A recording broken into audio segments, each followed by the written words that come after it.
আমরা এমন রাজনৈতিক বন্দোবস্ত চাই না যেখানে দেশ ছেড়ে পালাতে হয়। ৯-এর পর থেকে এমন প্রহসনের সব নির্বাচন হয়েছে যেমনকি স্থানীয় সরকারেও হয়তো মানুষ ভোট দেয় নাই। কারণ এমনই এক গণতান্ত্রিক তথাকথিত গণতান্ত্রিক রাষ্ট্রে আমরা ছিলাম, ওরা নিজেরাই নিজেদেরকে জয়ী ঘোষণা করত।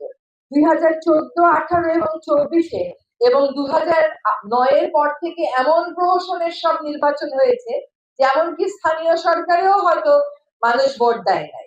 তাহলে আপনি ভাবতে পারেন যেখানে আপনার 18 বছরে ভোটাধিকার প্রয়োগের কথা, আপনার 38 বছর হয়ে গেছে, আপনি এখনো পর্যন্ত কোনো ভোটই দিতে পারেন নাই।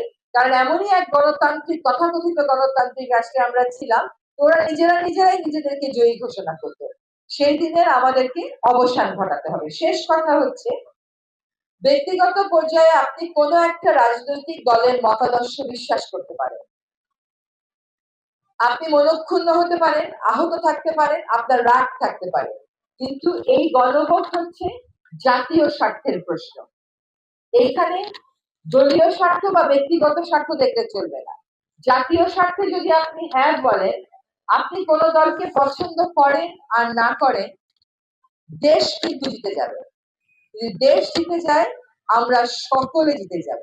আমরা এমন রাজনৈতিক বন্দোবস্ত চাই না যেখানে দেশ ছেড়ে পালাতে হয়। আমরা এমন রাজনৈতিক বন্দোবস্ত চাই না যেখানে জনগণের মুখোমুখি হয়ে উত্তর দেওয়ার সাহস থাকবে না, সদুত্তর দেওয়ার সাহস থাকবে না। কাজেই আমরা ব্যক্তি বিবেচনার ঊর্ধ্বে উঠে, দলীয় বিবেচনার ঊর্ধ্বে উঠে দেশের স্বার্থে গণভোটকে হ্যাঁ বলবো। আর গণভোটের ব্যালট পেপারের রংটা কি হবে বলেন? গণভোটে ব্যালট পেপারের রং কি হবে? কেউ বলতে পারে? গোলাপি হবে। গণভোটে ব্যালট পেপারের রংটা হবে গোলাপি। সেখানে হ্যাঁ থাকবে, না থাকবে। আমাদের উদাত্ত আন্তরিক আহ্বান, আপনারা গণভোটে হ্যাঁতে সিল দিবেন।